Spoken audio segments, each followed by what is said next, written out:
با سلام خدمت همه همراهان گرامی. امروز میخوایم با هم یک استراتژی رو با هم بررسی کنیم، کدش رو بنویسیم، بک تست بگیریم، بهینه سازی کنیم و نتایجش رو با هم بررسی کنیم. استراتژی بر اساس دو تا اندیکاتور هست، اندیکاتور اسیلاتور استوکاستیک و اندیکاتور در واقع فرکتال. اینجا ما ابتدا متاتریدر 4 رو باز کردیم و میریم در قسمت اندیکاتورها و اندیکاتور استوکاستیک اسیلیتور رو روی چارت میندازیم. مقادیر پارامترهاش رو همون پارامترهای پیشفرض در نظر میگیریم و بعد از اون میایم اندیکاتور در واقع در قسمت بیل ویلیامز اندیکاتور فرکتال رو روی چارت قرار میدیم. خب در اسیلاتور استوکاستیک ما با خط سیگنال فقط کار داریم، پس اینجا میایم و خط مین رو حذف میکنیم، رنگش رو از بین میبریم و خط سیگنال رو پررنگتر میکنیم. خب استراتژی به این صورت هستش که ما در اندیکاتور اسیلاتور استوکاستیک دو تا سطح داریم. این سطوح میتونه حالا اینجا 20 و 80 باشه و یا میتونیم ما این مقادیر رو تغییر بدیم به مقادیری که در واقع خودمون میخوایم. حالا ما فعلا میذاریم همین مقادیر 20 و 80 که اینجا هست باشه. وقتی که اسیلاتور میاد زیر خط 20 و یک فرکتال اینجا تشکیل میشه، در واقع فرکتال پایین، فرکتال ما دو نوع فرکتال داریم، یک فرکتالی که زیر کندل ها تشکیل میشه، یک فرکتالی که بالای کندل ها تشکیل میشه. وقتی که اسیلاتور میاد زیر خط 20 و یک فرکتال پایین تشکیل میشه، ما وارد پوزیشن بای میشیم. توی این استراتژی ما حد سود نداریم، حد ضرر رو زیر فرکتال میذاریم، حالا با یک فاصله زیر فرکتال میذاریم و با بالا رفتن قیمت ما حد ضرر رو میاریم بالا، یعنی به نوعی داریم تریل استاپ انجام میدیم. برای معاملات سل هم عکس این اتفاق میفته، یعنی اگر در واقع مقدار اندیکاتور اسیلاتور بیاد بالای خط 80 و یک فراکتال در بالای کندل شکل بگیره، ما وارد معامله سل میشیم و حد ضرر رو بالای فراکتال میذاریم و با پایین آمدن قیمت در واقع این استاپ لاس تریل میشه و حرکت میکنه. این فرم ساده و اصلی استراتژیه. برای اینکه استراتژی رو کمی پیچیده تر کنیم و از بعضی از ترید های ناخواسته جلوگیری بکنیم و در برنامه نویسی و بهینه سازی آزادی عمل بیشتری داشته باشیم، ما میایم و دو تا فیلتر هم به این استراتژی اضافه میکنیم. یکی فیلتری بر اساس مووینگ اوریج هست و در واقع این فیلتر به این صورت کار میکنه که ما یک مووینگ اوریج روی چارت میندازیم. اگر قیمت زیر مووینگ اوریج بود، ما اجازه داریم که وارد معامله سل بشیم و اگر بالای مووینگ اوریج بود، ما فقط اجازه داریم که وارد معاملات از جنس بای بشیم. و یک فیلتر هم بر اساس در واقع اندیکاتور مکدی ما به این استراتژی اضافه میکنیم، به این صورت که اگر خط سیگنال مکدی بالاتر از خطوط بار بود، وارد معامله بای و در غیر این صورت وارد معاملات از نوع سل میشیم. و در نهایت برای اینکه باز هم کار در واقع کامل تر بشه، ما یک بازه‌ای رو در نظر میگیریم به عنوان مثلا چند کندل گذشته و در واقع اگر اندیکاتور اسیلیتور زیر خط 20 بود در این بازه برای ما کفایت میکنه برای که وارد معامله بشیم. لازم نیست حتما در همون کندل خاص که فرکتال تشکیل میشه در واقع زیر خط 20 باشه. در هر یک از اون نقاط بازه مثلا 5 کندلی قبل اگر اسیلاتور بیاد زیر خط 20 یا بره بالای خط 80 وارد معامله میشه. و در نهایت برای اینکه آپشن بیشتری ما داشته باشیم به جای یک اسیلاتور ما 4 تا اسیلاتور میتونیم به چارت اضافه کنیم. این دل بخواهیه، میتونیم در واقع فعال کنیم یا غیر فعال کنیم هر کدوم از اسیلاتورها رو و یا همشون رو فعال نگه داریم و شرایط بایوسل ما بسیار میتونه در این حالت سخت گیرانه تر بشه. اسیلاتورهایی که در واقع هر کدوم پارامترهای خاص و منحصر به فرد خودشون رو دارن. خب ما این کد رو در متاتریدر 4 با زبان MQL4 نوشتیم و در واقع این کد ما هست و حالا میخوایم این کد رو کامپایل کنیم و بریم و بک تست بگیریم. خب من وارد استراتژی تستر میشم.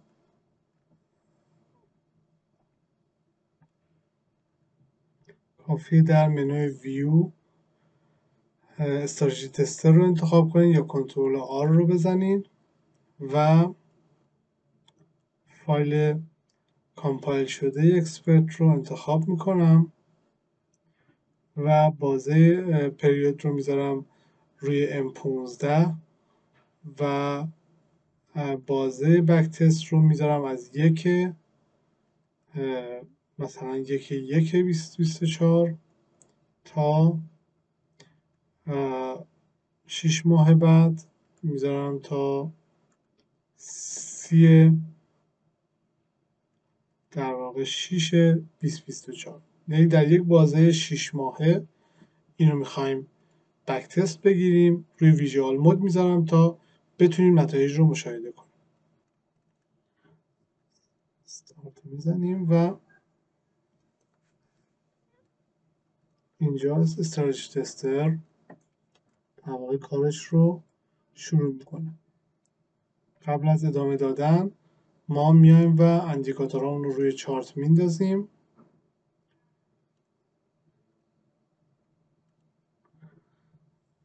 و استراتژی تستر رو ران میکنیم. خب حالا ما برای اینکه مقداری سرعت کار بیشتر بشه اینجا مشاهده میکنیم که وارد یک معامله سل شد. اینجا یک فرکتال تشکیل شده بود و قیمت اسیلاتور بالای خط 80 رفته بود. منتها این فرکتال ما از بین رفت بعد از یک کندل و برای اینکه این مشکل حل بشه و فقط روی فرکتال های ما معامله کنیم که قطعی هستن ما میایم در واقع توی کد تغییراتی ایجاد میکنیم تا در واقع به 3 کندل قبل برگرده و فرکتال رو چک کنه. چون فرکتال فقط وقتی که در واقع 2 تا کندل سمت راستش تشکیل شده باشه میشه گفت اون فرکتال قطعی هستش. در غیر این صورت ممکنه اون فرکتال از بین بره با تغییر جهت قیمت. اینجا کد رو میاریم و تغییرات لازم رو توی کد اعمال میکنیم و دوباره کد رو کامپایل میکنیم. برمیگردیم به استراتژی تستر، استاپ میکنیم، دوباره با کد جدیدی که کامپایل شده دوباره استراتژی تستر رو ران میکنیم.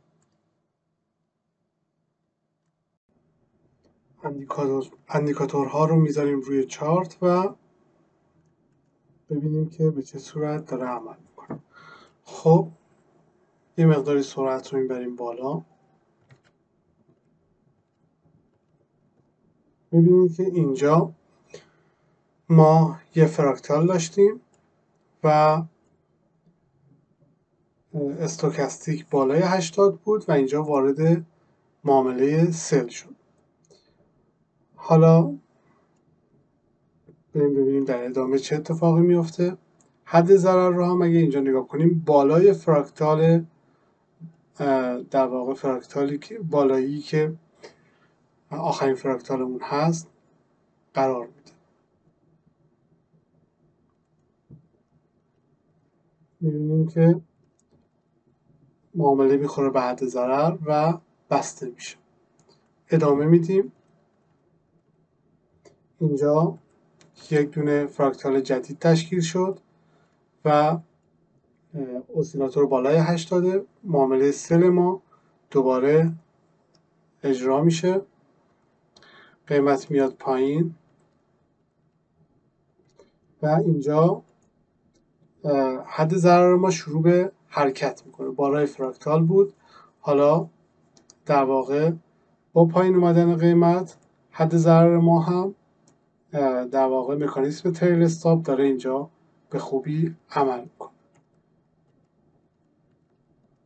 هرچی قیمت پایین تر میاد حد ضرر ما هم به همون نسبت داره پایین میاد که در اینجا مکانیزم تریل استاپ با استفاده از در واقع درصدی از ATR انجام میشه. یعنی با استفاده از اندیکاتور ATR این فاصله تریل استاپ تنظیم میشه. میتونید شما تریل استاپ رو ثابت بذارین بر اساس یک فاصله مشخص، ولی در این کد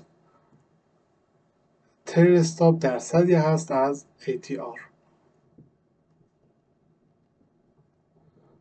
و میبینیم که همچنان داره قیمت میاد پایین. معامله ما اینجا باز شده بود، همچنان در سود هستیم و قیمت داره میاد پایین و تا اینجا که در واقع معامله بسته شد. دوباره یک دونه فراکتال دیگه تشکیل شد و اسیلیتور بالای 80 بوده و دوباره یک سل جدید باز میکنیم. تا اینجا ما کد رو نوشتیم و بک تست هم گرفتیم و حالا میریم به سراغ بهینه سازی.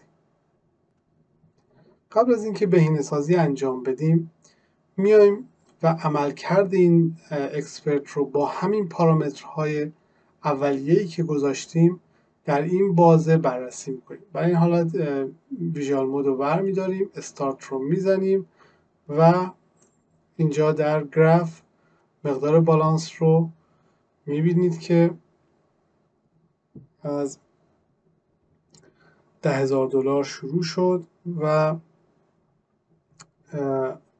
با ضرر بعد از 6 ماه معامله $9,976 به ما تحویل داد و تستر ما به پایان رسید.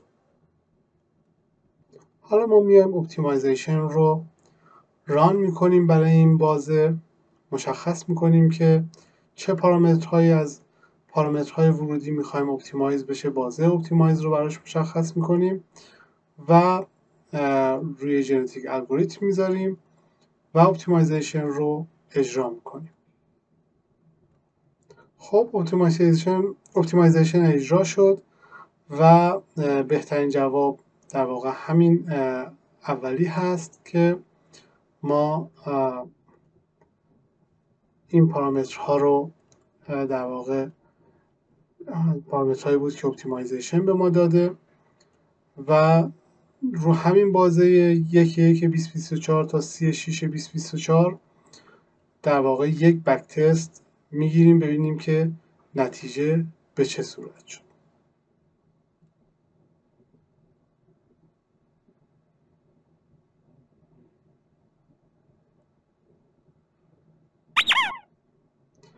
میبینیم که این دفعه معاملات ما در واقع با سود به پایان رسید. از 10,000 شد 10,500. میریم در قسمت ریپورت. 126 تا ترید انجام داده و درادان ما 2% هست. در مجموع $575 سود داشته و بقیه در واقع نتایج استراتژی تستر رو شما میتونید اینجا دقیق مشاهده کنید. چیزی که بیشتر برای ما مهمه این پرافیت فاکتور هست که 1.69 هست. ابسولوت درادان ما $112، ریلیتیو درادان ما $287، در حالی که $575 در واقع اینجا برای ما سود ساخته. خب حالا میایم برای یک بازه‌ای که ما بهینه‌سازی رو در اون بازه اجرا نکردیم میذاریم اکسپرتمون اجرا بشه، ببینیم آیا در بازه‌ای که بهینه‌سازی در اون اجرا نشده هم آیا میتونه این در واقع با این پارامترها موفق عمل کنه یا نه.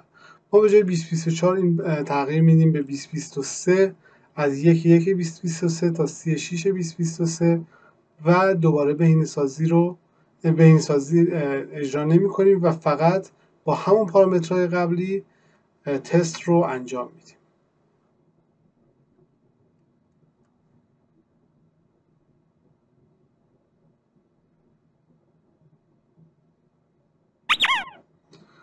در این حالت هم میبینیم که به نسبت خوب عمل کرده.